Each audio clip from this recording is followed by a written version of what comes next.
Bismillahirrahmanirrahim. Assalamualaikum warahmatullahi wabarakatuh dan selamat siang semuanya.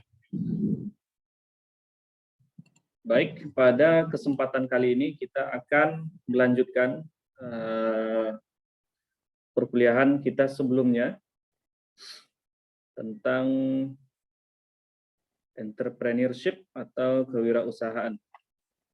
Baiklah, pada kali ini kita akan berbicara tentang strategi pemasaran ya. Nah, strategi pemasaran dan saya tambahkan di sini dan iklan ya. Nanti kita akan lihat seperti apa baiknya sebuah strategi pemasaran dan iklan.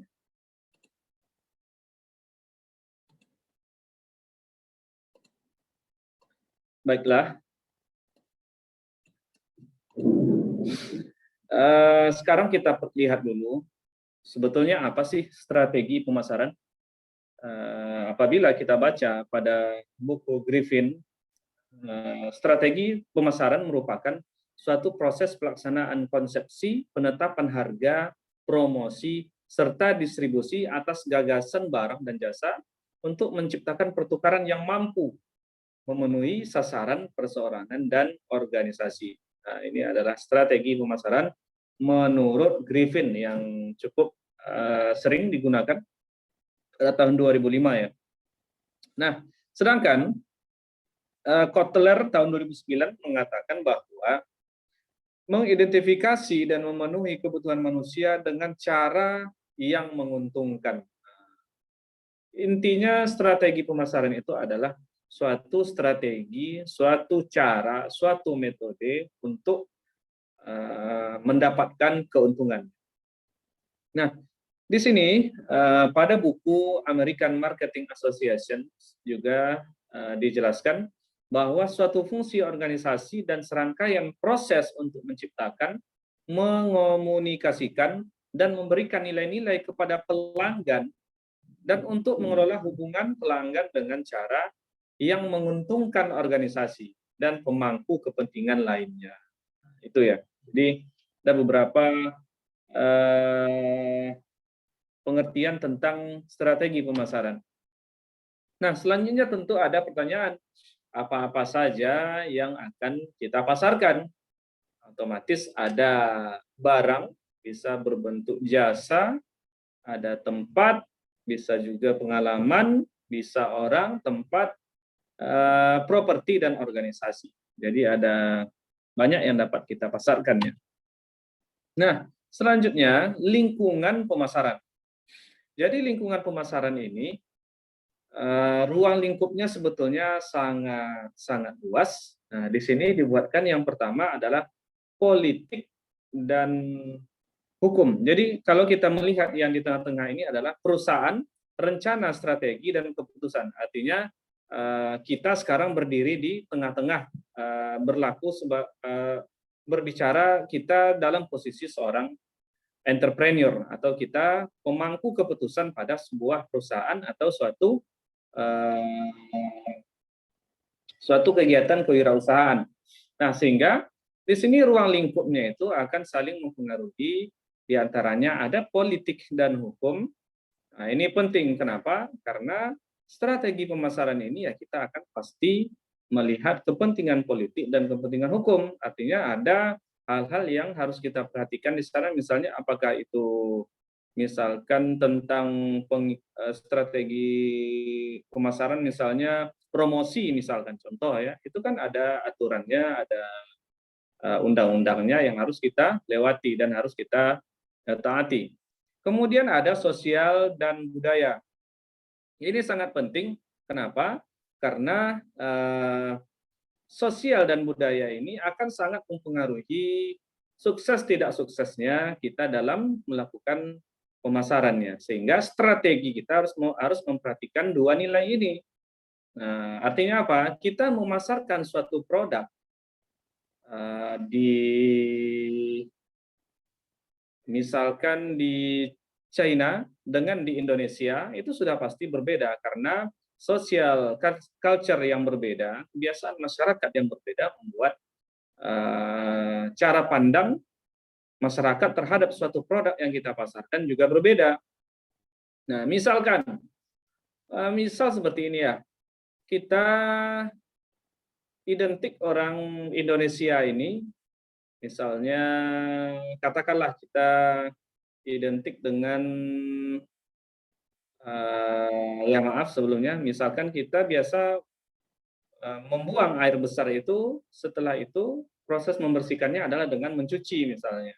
Tetapi di Cina itu, sebagaimana yang kita ketahui, mungkin teman-teman sering baca, mereka tidak membersihkannya itu dengan cara mencuci, melainkan dengan membersihkannya dengan tisu ya, seperti itu. Nah, artinya ketika kita mempromosikan sebuah produk berupa tisu untuk membersihkan katakanlah proses membuang air besar di Indonesia, nah itu kurang cocok dengan sosial budaya masyarakat Indonesia. Nah, sehingga strateginya itu kurang tepat. Tetapi di Cina itu sangat tepat. Nah, artinya kita perlu memperhatikan nilai-nilai sosial dan budaya ini. Selanjutnya teknologi. Ini sudah pasti penting teknologi. Jadi dalam merencanakan suatu strategi, teknologi harus kita manfaatkan. Misalkan strategi memasarkan produk kita, katakanlah produk teman-teman yang saat ini mungkin saja yang sudah ada berkecimpung dalam dunia entrepreneurship. Jadi dalam strategi pemasarannya itu salah satunya ya kita harus memanfaatkan teknologi. Misalnya kita memasarkan produk kita melalui media sosial, melalui website, dan lain sebagainya. Jadi harus dimanfaatkan. Kemudian ekonomi. Nah, ekonomi juga harus merupakan ruang lingkup pemasaran yang penting. Kenapa? Karena di sini nilai-nilai ekonomi dari rancangan strategi kita itu harus diperhatikan. Nah, tak kalah penting adalah persaingannya. Tipe-tipe persaingan. Nah, ini bicara masalah persaingan tentu ada tipe-tipenya. Yang pertama, produk substitusi. Apa itu produk substitusi? Produk substitusi misalkan produk yang berbeda dari produk pesaing tetapi tidak mengisi kebutuhan yang sama. Nah, jadi contoh gulaku dan gula jagung tropicana. Artinya apa? Ini dua produk yang berbeda, tetapi dia ini sifat dan kebutuhan konsumen terhadap produk ini sama ya. Nah, artinya dia sama-sama pemanis yang digunakan untuk misalkan membuat minuman, membuat teh dan sebagainya, membuat kopi dan sebagainya.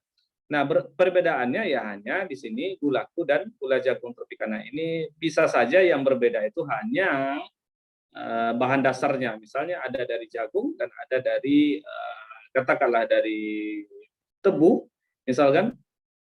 Nah, otomatis apa? Persaingannya itu nanti bisa saja bersaingnya antara komposisi dari produk ini sehingga akan berpengaruh terhadap harga jual dan juga terhadap kebutuhan konsumennya. Sebab ada konsumen-konsumen yang lebih suka bahan bakunya ini dan bahan bakunya yang lainnya. Kemudian ada persaingan merek. Terjadi pada produk atau jasa serupa. Contoh jasa audit akuntansi. Nah, ini banyak yang mempersaingkan merek ya. Oke, misalkan contohnya apa? Contohnya misalkan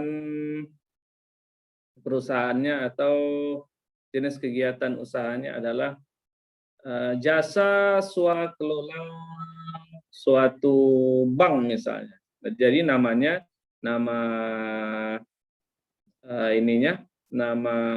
jasanya itu adalah jasa swakelola bank misalnya. Sementara ada jasa-jasa lain, ada sekelompok orang lain yang juga bergerak di sini ya, mereka bisa saja bersaing di mereknya ini. Nah, begitupun dengan produk. Nah, ketika Anda punya misalkan katakanlah sebuah madu, Anda menjual sebuah madu dalam sebuah botol. barangnya sama, tetapi kita akan bersaing di merek di sini. Nah, misalnya si A mereknya madu hutan asli. Ya, kita apa? Apa yang bisa kita tonjolkan dari produk kita ya? Misalkan madu lebah hutan Afrika misalnya seperti itu ya.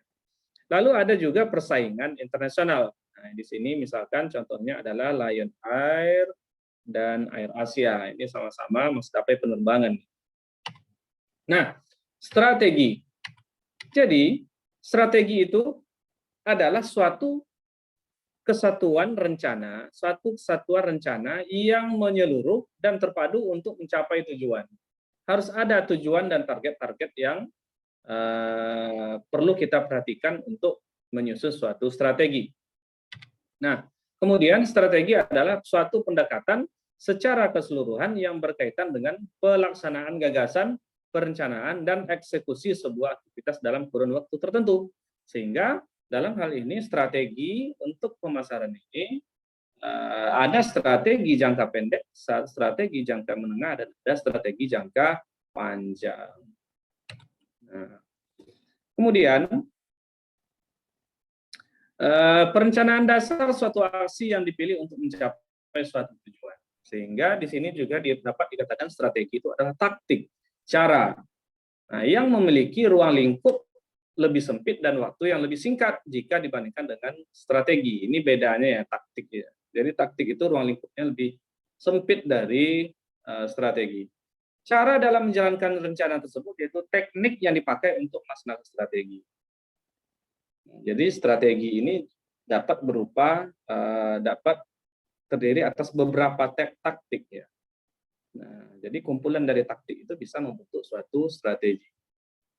Nah, pada umumnya orang seringkali mencampur adukan kedua tersebut, taktik dan strategi. Sementara sangat berbeda. Nah, jenis strategi, apabila kita lihat jenis strategi, nah ada yang pertama strategi stabil. Apa itu strategi stabil? Merupakan tindakan organisasi dengan cara mempertahankan strategi yang telah ada karena dianggap sudah baik dan tidak perlu ada perubahan. Nah, ini strategi yang sudah stabil ya, yang berjalan, yang sudah terbentuk dalam kurun waktu yang cukup lama. Kemudian yang kedua ada strategi pertumbuhan. Strategi pertumbuhan ini strategi yang berkembang.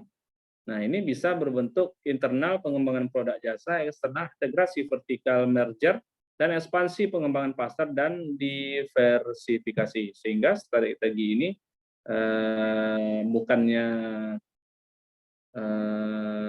maksud saya bukan strategi yang sudah fix dan diberlakukan dalam kurun waktu yang lama, melainkan akan mengalami pengembangan, ekspansi. Nah, ada juga strategi penciutan. Strategi penciutan yaitu mengurangi kegiatan dan meningkatkan efisiensi, pengurangan biaya, likuidasi, dan penjualan saham. Nah, strategi penciutan ini ya bisa saja ketika suatu kegiatan entrepreneurship kita, kegiatan kewirausahaan kita mengalami suatu tahapan yang stagnan. Seperti itu saja. Bukan menurun dan tidak naik. Artinya cenderung grafiknya itu cenderung horizontal ya. Tetap stabil.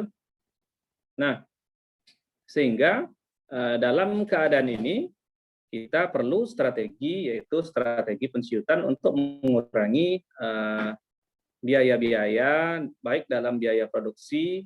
Nah, kalau dalam investasi saham bisa berbentuk likuidasi dan menjual saham itu kembali.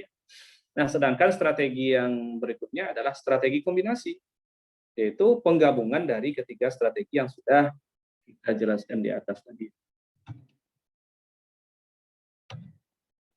Sekarang kita lihat pula strategi pemasaran.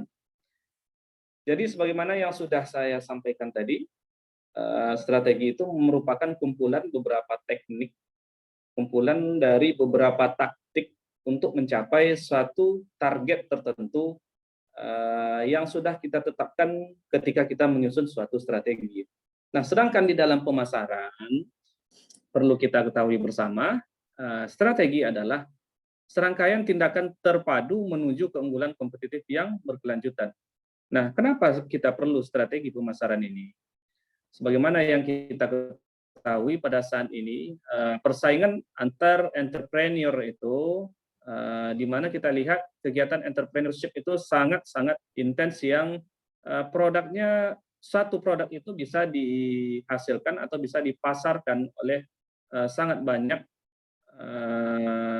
produsennya.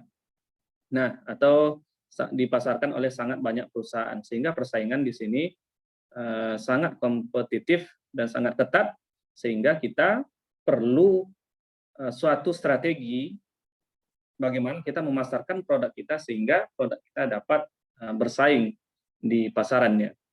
Nah, sedangkan strategi dan kiat pemasaran dari sudut pandang penjual, nah ini akan kita lihat berikut ini, dibagi menjadi 4, yaitu yang pertama strateginya harus kita perhatikan adalah tempat yang strategis. Tempat strategis ini disebut dengan place, ya. Place itu adalah tempat. Sedangkan yang kedua adalah produk, artinya produk yang bermutu. Kemudian yang ketiga price. Price itu adalah harga yang kompetitif, dan promotion, menggencarkan promosi. Artinya ketika tempat kegiatan usaha kita sudah strategis, barang yang kita pasarkan itu kualitasnya atau mutunya sudah bagus, kemudian kita bisa pula atau kita mampu menjual produk kita itu dengan harga yang kompetitif. Artinya harga jual kita itu tidaklah terlalu signifikan berbeda dengan harga produk-produk yang sejenis yang berada di pasarannya. Dan promosi ini penting, kenapa? Karena biasanya promosi ini merupakan kegiatan wajib dari entrepreneurship. Sekarang kita lihat, ternyata selama ini kita mengenal strategi pemasaran. Mungkin teman-teman yang sudah punya usaha sudah pasti menjalankan strategi pemasarannya, tetapi kadang kita lupa, ternyata strategi pemasaran itu tidak hanya suatu kegiatan yang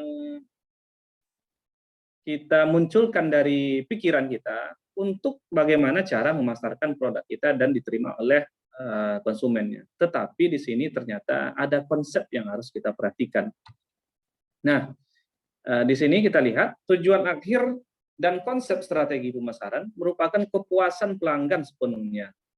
Atau di sini konsep strategi ini disebut juga dalam teorinya sebagai total customer satisfaction, atau kepuasan pelanggan sepenuhnya. Nah, bukan berarti memberikan kepada apa yang menurut kita penjual keinginan dari mereka. Nah, jadi walaupun kita melihat bagaimana kepuasan pelanggan itu terpenuhi, tetapi bukan berarti kita memberikan apa yang mereka inginkan semuanya.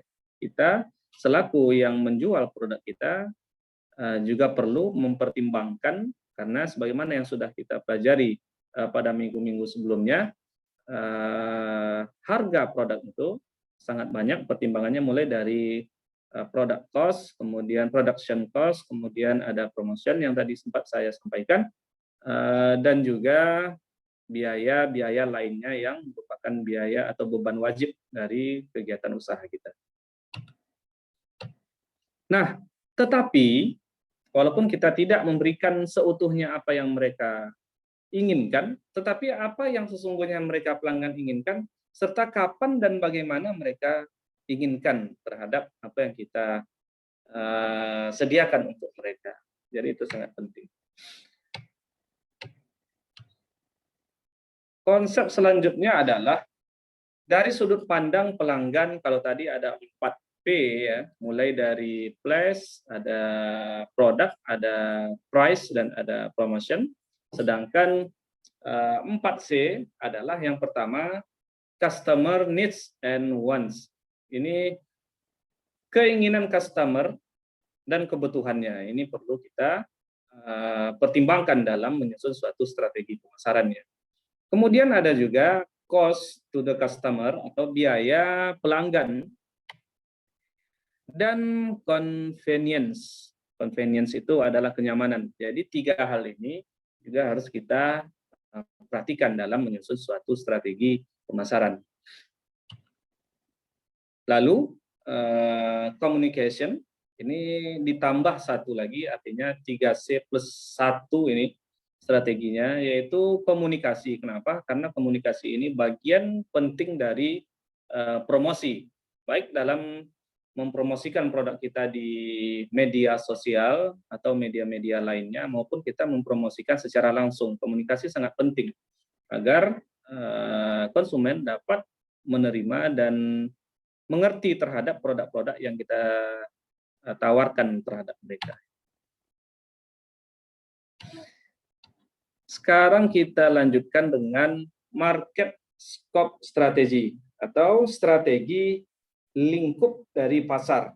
Nah, di sini saya bedakan menjadi 3.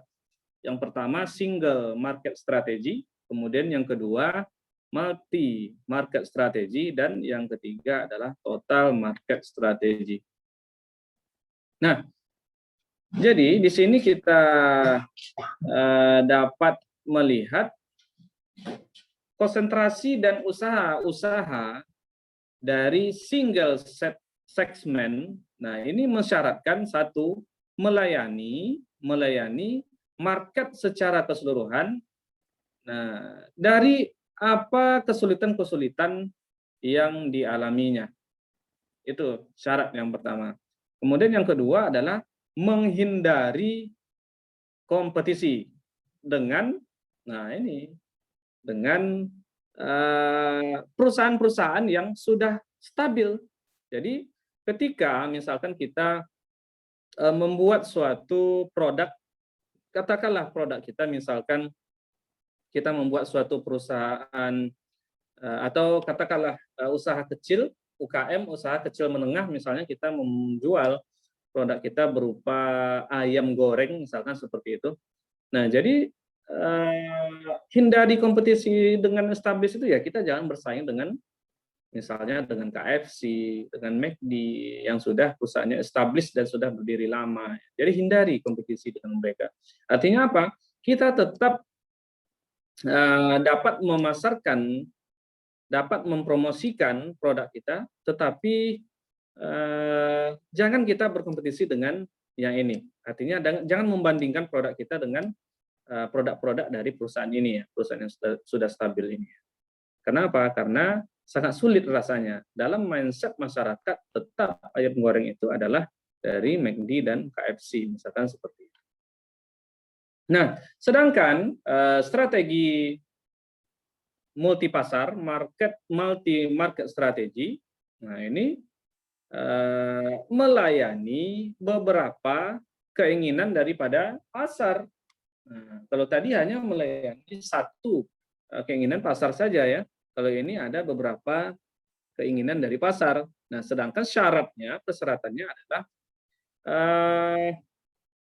careful selection, artinya menyeleksi dengan berhati-hati dari bagian-bagian yang akan kita layani, yang akan kita tawarkan. Nah, kemudian hindarilah berlawanan dengan ini perusahaan-perusahaan yang melayani market-market tersebut, ya. Jadi dihindari berlawanan.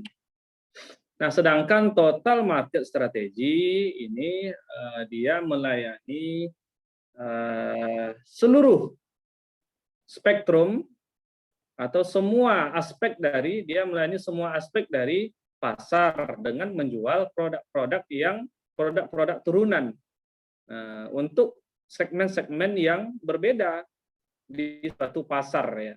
Nah, contoh misalnya sepeda motor misalnya, ya. Sepeda motor sudah ada dibuat oleh Honda dan Yamaha serta Suzuki misalnya. Lalu kita juga masih ingin membuat sepeda motor. Dalam hal ini kita harus menerapkan strategi pemasaran dengan total market strategi. Artinya apa? Kita tetap membuat sepeda motor produk kita, tetapi menurunkan produk-produk sebelumnya. Artinya sepeda motor kita harus berbeda dengan sepeda motor yang dihasilkan oleh brand lain. Nah, di mana kita melihat segmen-segmen yang memerlukannya. Contoh, kita membuat sepeda motornya sepeda motor listrik misalkan.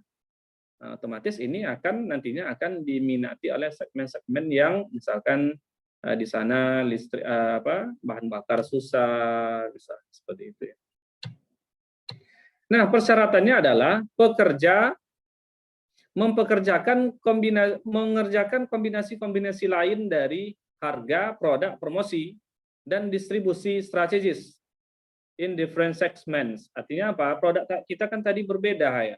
Nah, ini dapat kita buat dengan kombinasi harga yang berbeda, produk yang berbeda, harga yang berbeda, promosi yang berbeda, serta kita mendistribusikannya pada segmen-segmen yang juga berbeda.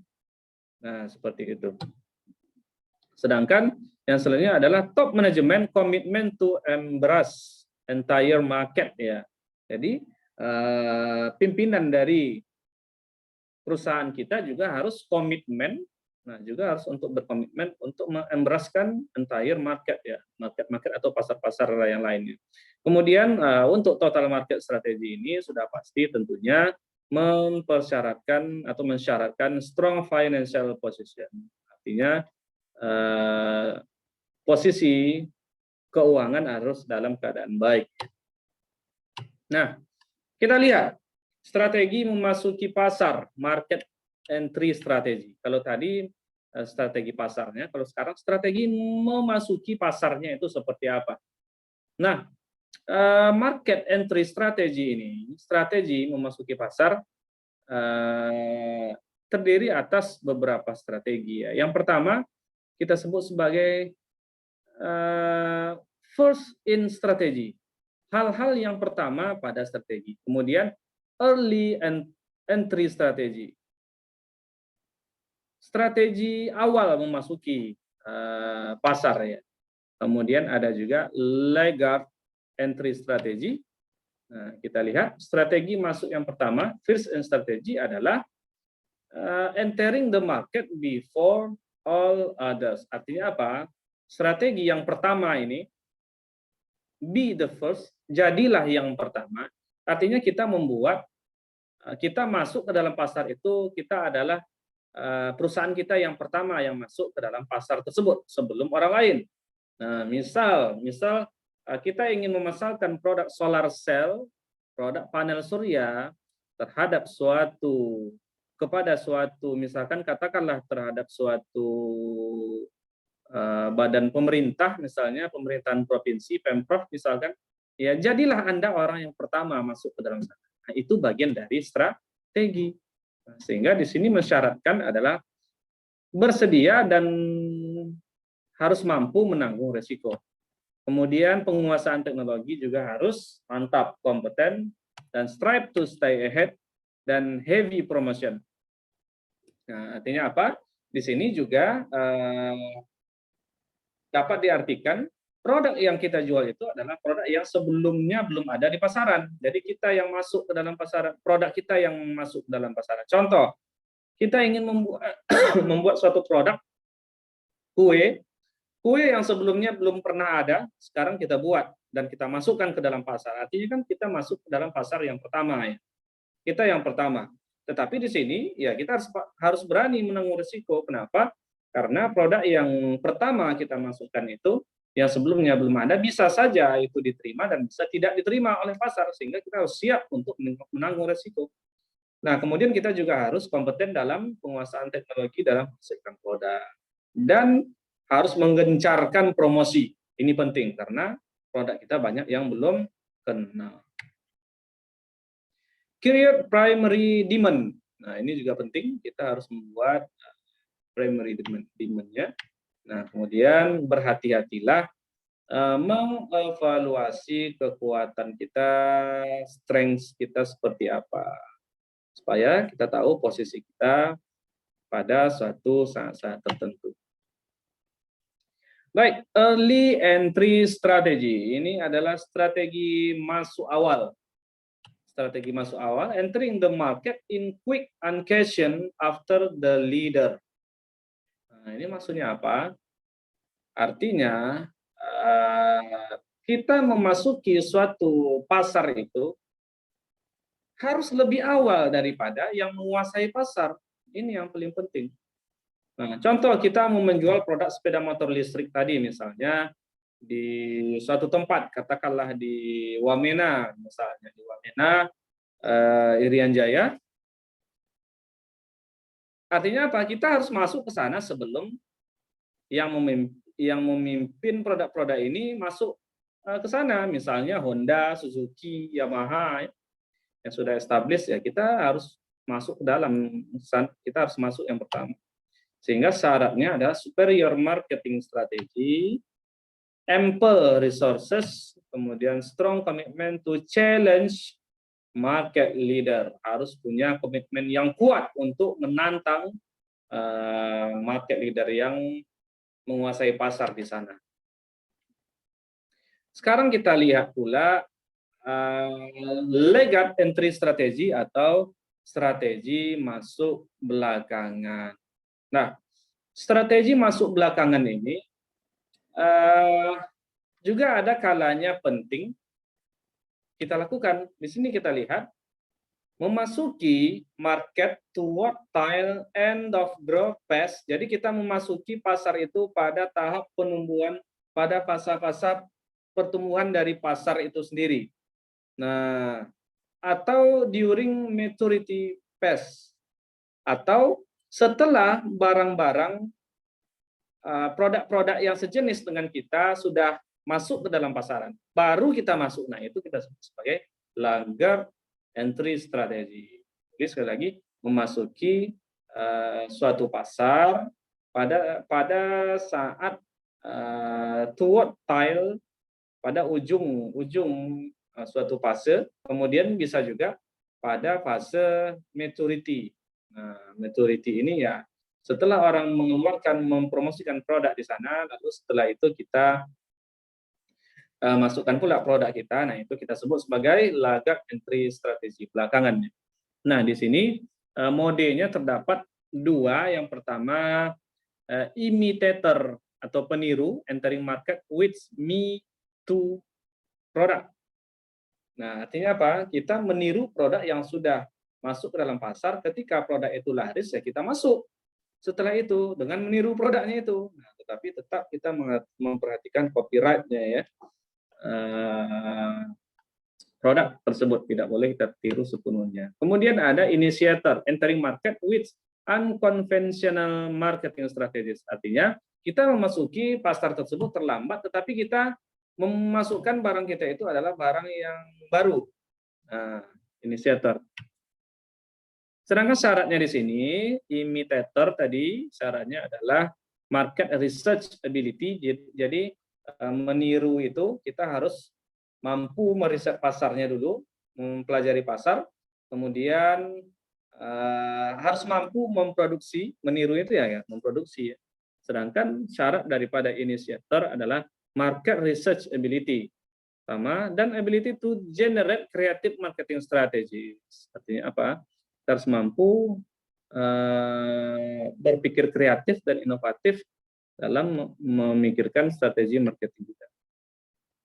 Nah, ini juga penting ketika kita menyusun suatu strategi pemasaran, yaitu media selection, pemilihan media. Jadi strategi pemilihan media itu kita harus memilih media-media yang benar-benar cocok atau sesuai untuk di mana kita memasarkan produk kita. Misalkan pada koran, majalah, televisi, radio, outdoor advertising, misalkan ditempel-tempel di tempat-tempat umum, misalkan di mana? Di bus stop, di mall, di tempat umum, misalkan. Lalu selanjutnya adalah transit advertising. Transit ini yang bisa saja pada public transport vehicle, misalkan di dalam pesawat, kemudian pada waiting area, pada halte, dan pada stasiun dan terminal. Nah, sedangkan direct mail ini through which message concerning product. Kita bisa juga memasarkan produk kita, kita dapat memasarkan produk kita terhadap konsumen yang memang concern pada produk kita. Ya, misalkan produk kita adalah sebuah solar cell tadi, kemudian kita langsung menghubungi dan meng-email pihak, misalkan pihak bagian pengadaan perlengkapan bangunan pada suatu organisasi, misalnya perlengkapan listrik pada suatu organisasi misalnya, langsung kita emailkan. Nah, syaratnya adalah yang pertama media selection itu, pemilihan medianya harus berhubungan dengan produk dan tujuan pemasaran kita. Nah, artinya apa? Kita ingin memasarkan produk di suatu desa, di suatu kelurahan, ya kita tidak bisa menggunakan media, katakanlah media apa? Media ini ya, koran misalnya, koran tidak masuk ke dalam kelurahan misalkan, ya. Kemudian penyusunan pemilihan media juga harus unik untuk mempromosikan bisnis kita. Kemudian media harus diukur tidak hanya seberapa seringnya, tetapi juga berapa kali, dan harus kita lihat target-target yang kita capai dari penggunaan promosi menggunakan media itu dan mengevaluasinya. Jadi quality of the audience. Artinya berpengaruh tidak media tersebut terhadap produk yang kita jual ketika kita pasarkan. Nah, harus kita evaluasi. Best media selection on factual, not artificial ground. Jadi medianya adalah media yang best ya, atau faktual. Kita menjual, misalkan produk kita adalah produk, katakanlah produk UKM berupa keripik misalnya, keripik nenas misalnya, seperti itu ya. Ya, kita jangan mengiklankannya di majalah peralatan militer misalnya, seperti itu, tidak cocok. Nah, jadi ada banyak syaratnya. Kita lihat perkembangan konsep strategi pemasaran. Ini perkembangannya seperti apa ya. Jadi kita lihat, yang pertama kita lihat marketing mix-nya itu dari yang 4P tadi, yaitu product, price, promotion, and place. Itu tempat, kita perhatikan produk kita, harga, dan promosi. Lalu setelah itu, ini yang pertama, lalu kita pindah ke 6P. Apa yang 6P ini? 6P ini adalah lanjutan dari 4P ya. 4P tadi yang di bawah, produk, harga, promosi, dan tempat. Sedangkan 4P ini ditambah 2 lagi dengan power dan public relation, kekuatan dan hubungan publik. Nah, ini penting kita tambahkan. Sedangkan perkembangan selanjutnya atau yang terakhir adalah strategi 9P BOOMS istilahnya, di mana terdiri atas strategi 6P yang di bawah tadi, kemudian kita tambah dengan physical, evidence, dan proses. Nah, ini dijelaskan oleh Bittner, George W.R. Nah, sehingga terakhir kita akan lihat shifting dari P to C. Tadi sudah kita lihat ya, C-nya ya. Strategi marketing mix itu 4P itu tadi sudah sempat kita bicarakan. Produk itu ya produknya harus berkualitas, penampilan, tambahan gayanya atau aksesorisnya, lalu mereknya, packagingnya, ukuran, pelayanan, dan garansi. Ini sangat penting kita perhatikan ketika kita menjual atau menghasilkan suatu produk ya. Jadi tidak kualitas produk itu tidak hanya secara kualitas maksud saya kualitas terhadap kualitas intrinsik benda itu sendiri, atau kualitas maksud saya rasa. Misalnya kalau makanan, tidak hanya rasa dari makanan itu saja yang penting, tetapi penampilan juga penting. Nah, penampilan, kemudian atau presentasinya seperti apa. Lalu tambahan gaya aksesorisnya seperti apa. Nah, penting misalnya kita menjual apa tadi? Katakanlah sebuah tahu, misalnya tahu goreng misalnya. Ya harus ini, harus ada aksesoris lainnya. Menambahnya misalkan sambal, saus sambalnya itu di mana kita taruh, seperti apa bungkusannya, packagingnya, ukurannya, pelayanan dan garansi. Dan garansi. Kenapa penting pelayanan? Karena produk yang bagus, pelayanan kurang, bisa tersaingi oleh produk yang kurang bagus, tetapi pelayanan prima. Itu sudah saya pastikan bisa ya. Kenapa? Hari ini kita melihat ketika kita ingin menggunakan usaha jasa lah katakanlah, kita ingin menggunakan misalkan orang untuk, misalkan kita ingin memperbaiki sepeda motor kita, ada bengkel yang lebih bagus, harganya lebih murah, tetapi pelayanan kurang. Kita tidak dilayani dengan seperti yang kita inginkan di sana. Sementara ada yang harganya lebih mahal sedikit, tetapi pelayanannya prima ya, pasti kita lebih memilih itu. Nah, sedangkan garansi juga sangat penting. Kenapa? Karena mindset orang, suatu produk, suatu barang itu sifatnya tidak bisa ditebak ya. Nah, human error-nya tinggi ketika suatu produk itu dikembangkan, sehingga orang memerlukan garansi. Nah, garansi sangat perlu.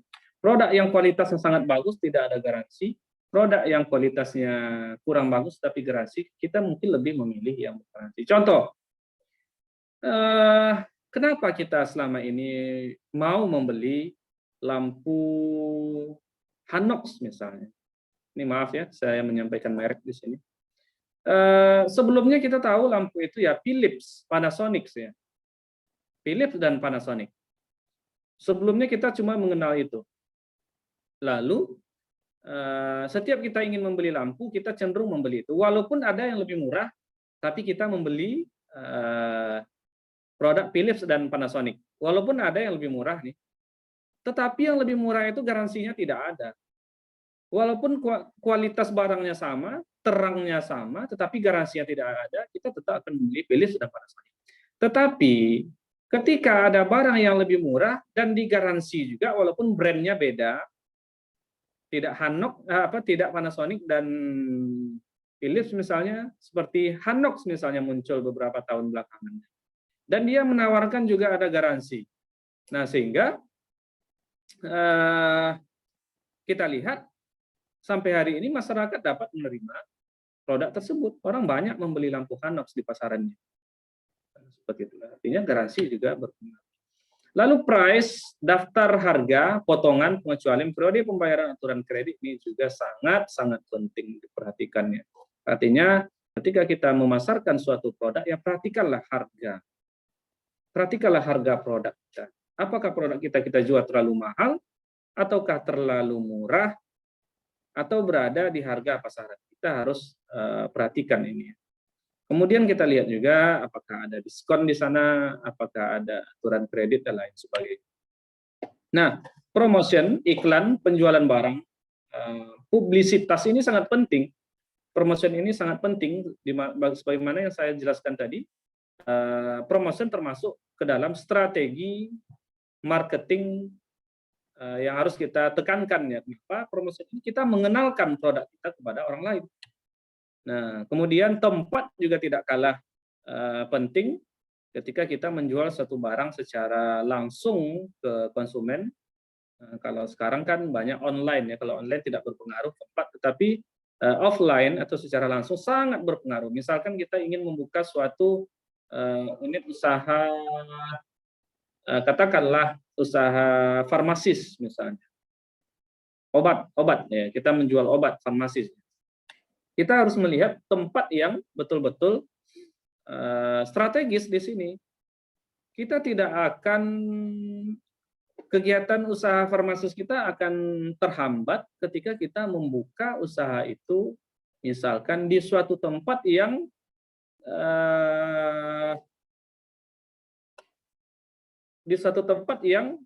katakanlah kepedulian masyarakat tersebut terhadap kesehatannya kurang.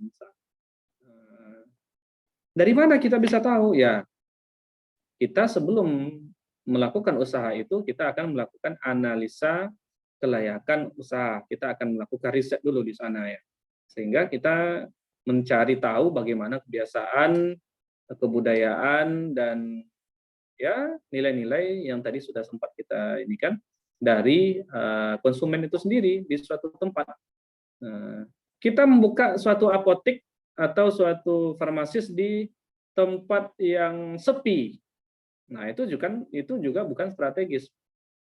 Nah, tetapi kita harus di tempat yang ramai, misalkan seperti itu. Nah, selanjutnya akan saya lanjutkan dengan strategi promosi atau iklan. Ini langsung saja bahasanya iklan. Kenapa? Karena saya yakin sudah banyak saat ini teman-teman yang sudah menjalankan kegiatan entrepreneurship, baik itu usaha sendiri maupun mungkin orang tuanya sudah menjalankan. Nah, tidak ada salahnya kita memperhatikan strategi iklan ini. Kenapa? Karena ini sangat penting ya. Baik, tips gimana bikin iklan itu, saya akan memberikan 8 cara untuk membuat iklan supaya menarik ya. Ini mungkin nanti kalau kita baca dari buku lain ada lagi ya strategi untuk pengiklanan ini ya. Ini saya ambil yang sangat-sangat dekat dengan kehidupan kita. Kenapa? Karena usaha kita yang paling banyak di saat ini adalah UKM ya, usaha kecil menengah ya. Nah, misalkan salah satu promosi yang paling sering kita gunakan adalah promosi atau iklan di media sosial seperti Instagram, di Twitter atau di Facebook ya. Jadi tips yang pertama, jangan hanya jual produk atau jasa, tapi jual konsep. Nah, jadi itu yang pertama. Orang dapat menjual barang yang sama dengan barang kita jual, tapi cerita di belakangnya nggak ada yang bisa meniru. Misalnya seperti itu ya. Nah, artinya tidak ada salahnya ceritakanlah story dalam membangun bisnis kita, itulah yang harus dijual. Artinya konsep ya. Contoh yang tadi sempat sudah kita singgung ketika kita ingin menjual madu. Nah, di sini kita dilihat misalnya kita ingin menjual madu, madu yang kami jual berasal dari hutan. Contoh. Nah, ini jangan dilakukan seperti ini ya. No ya. Nah, tetapi lakukanlah seperti ini.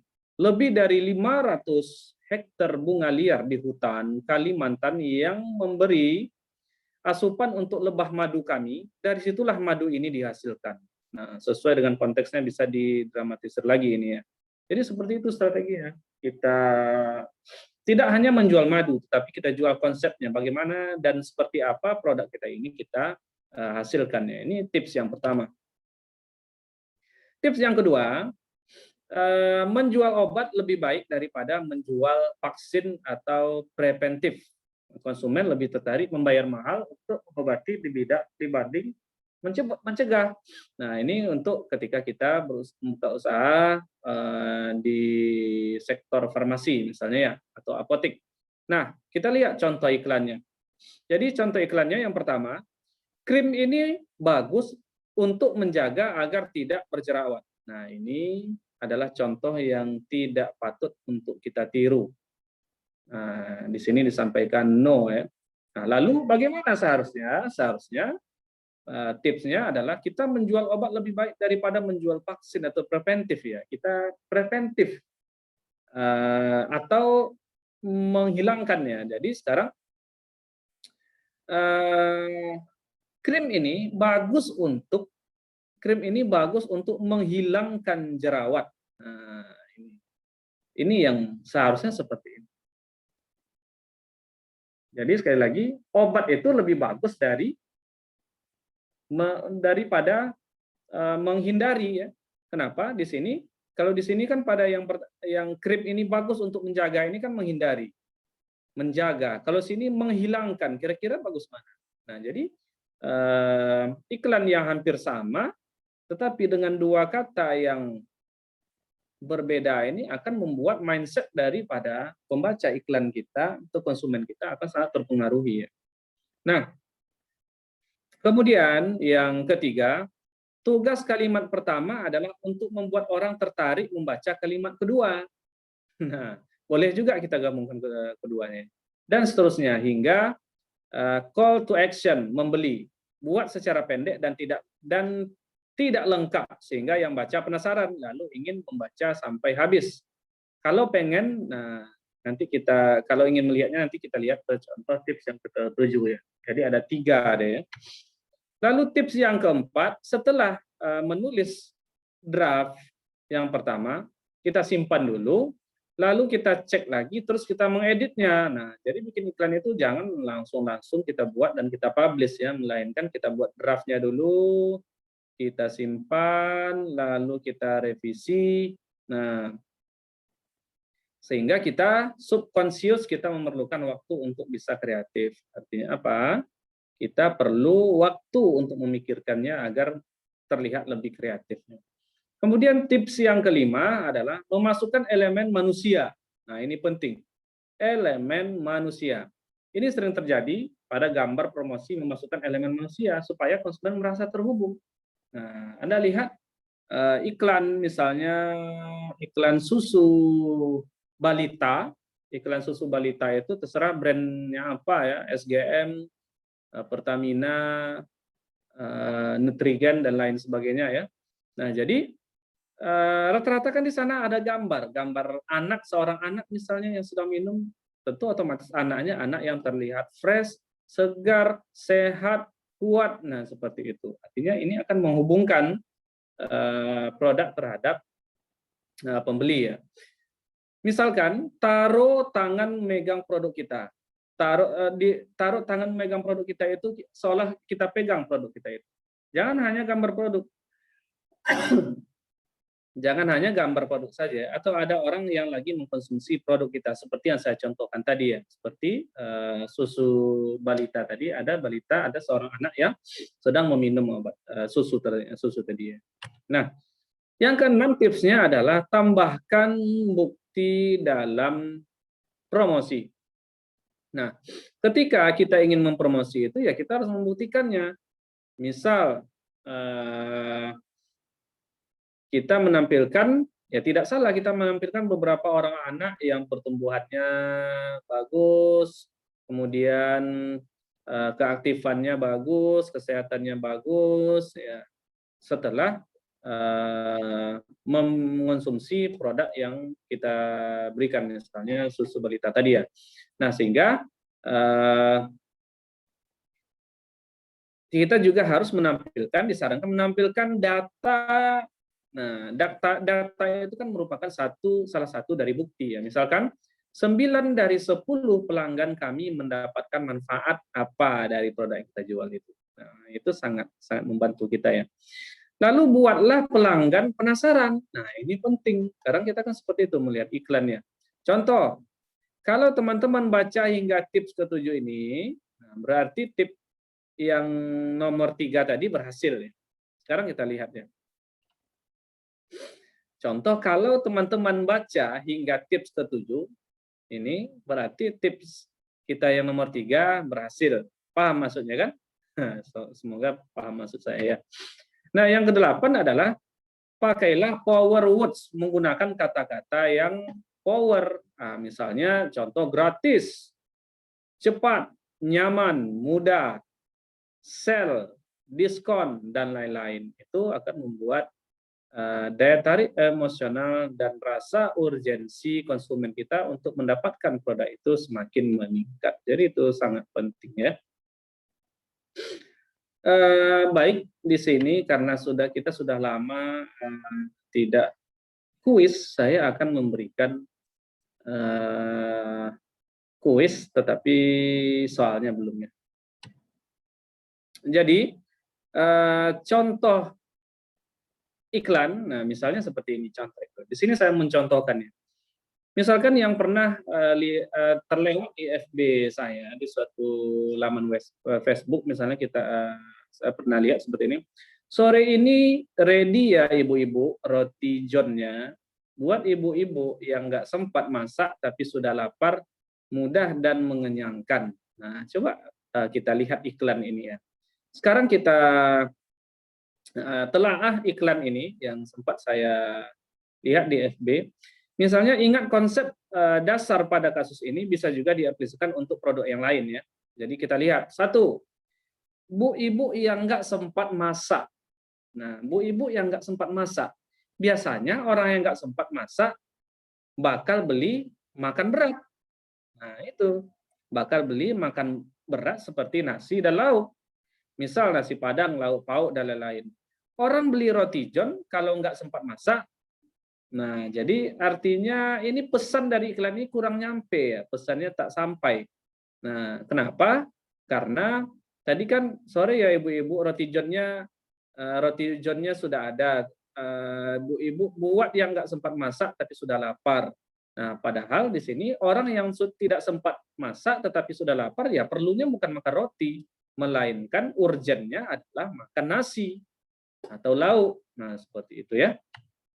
Sekarang, kata yang kedua misalnya mudah dan mengenyangkan. Kita baca lagi ya. Sore ini ready ya ibu-ibu roti johnnya. Buat ibu-ibu yang nggak sempat masak tapi sudah lapar, mudah dan mengenyangkan. Jadi sedikit sedikit ambigu ya. Sekarang kita lihat. Jadi coba tanya orang yang beli roti john, apakah karena mudah dan mengenyangkan? Menurut saya ya tidak. Terus kenapa orang mau beli roti john? Karena biasanya memang ya pengen aja beli roti tersebut. Bisa saja didorong oleh nafsu dan emosi. Nah, apalagi misalnya ini bulan puasa melihat roti di laman Facebook itu jadi pengen ya. Nah, jadi kalau pembeli didorong oleh keinginan nafsu dan emosi, nah ini maka iklan dengan pendekatan logis tidak akan masuk. Artinya iklan tadi kurang tepat. Nah, artinya apa? Inginnya pada konsepnya promosi itu adalah membuat konsumen itu seolah-olah memang perlu terhadap produk kita, bukan karena nafsu dan emosi saat itu saja. Nah, nggak sempat masak, mudah dan mengenyangkan. Semua ini logis, maka ini semuanya ini nggak logis ya, semuanya nggak logis, maka ini gagal. Kenapa? Nggak sempat masak, mudah dan mengenyangkan, apa maksudnya? Jadi ada kata-kata yang ambigu di sini. Apa yang membuat orang mau roti john? Ya sebetulnya kalau kita lihat pada keadaan realnya, sebetulnya apa yang membuat orang ingin roti john? Ya bisa saja yang pertama, enak gila misalnya. Kemudian yang kedua, saus yang menetes memanjiri roti yang bikin ngiler dengan rasa yang gitu. Kemudian yang ketiga ada juga keju mozzarella di dalamnya yang kalau ditarik bisa menjuntai 3 meter misalnya. Lalu 4, isi daging yang aduh memang mantap. 5, gambarnya mengundang bahkan pengen menjilat roti tersebut walaupun itu cuma gambar. Yang keenam, bila perlu ada testimoni orang yang pernah beli bahwa roti paling enak sejagat raya. Nah, ini sebetulnya yang membuat orang membeli roti john, bukan karena tak sempat masak misalnya ya. Jadi iklan tersebut bagusnya diganti menggunakan rumus yang 6 ini ya. Inilah rumus yang sebagusnya kita pakai untuk mengiklankan roti john tersebut ya. Nah, kira-kira seperti itu contoh pendekatan logis dan pendekatan emosi ya. Nah, ini mega marketing yang saya buatkan tadi. 4P tadi sudah kita lihat, ada place, ada price, ada promotion, dan ada apa tadi? Ada promosi, price, place, promotion, dan ada lupa satu lagi ya, nanti dilihat lagi. Dan yang kelima, ini yang untuk 6P ini adalah power tadi kita lihat kekuatannya.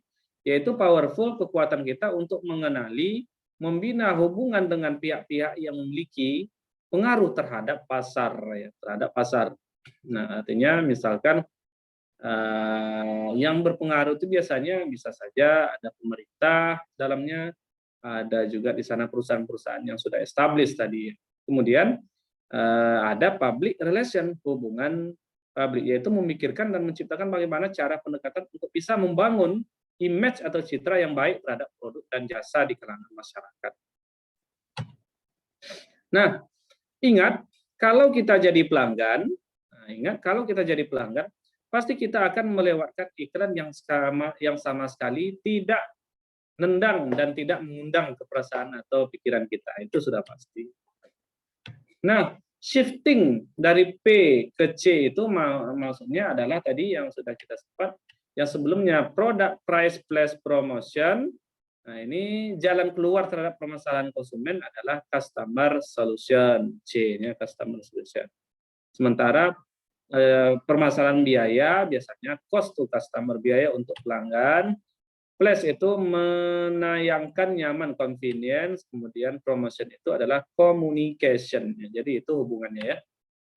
Nah, ini ada beberapa referensi yang saya gunakan dalam perkuliahan kita pada hari ini, dan semoga bermanfaat tentunya bagi teman-teman yang hari ini sudah menjalankan usahanya. Tetap semangat dan pasang strategi pemasaran yang kuat, yang kokoh, dan semoga usahanya semakin baik dan semakin maju. Sedangkan bagi teman-teman yang belum punya usaha, semoga secepatnya dapat memulai usahanya. Start from now, jangan ditunda. Baik, sekian dan terima kasih. Saya tutup. Assalamualaikum warahmatullahi wabarakatuh dan selamat siang semuanya.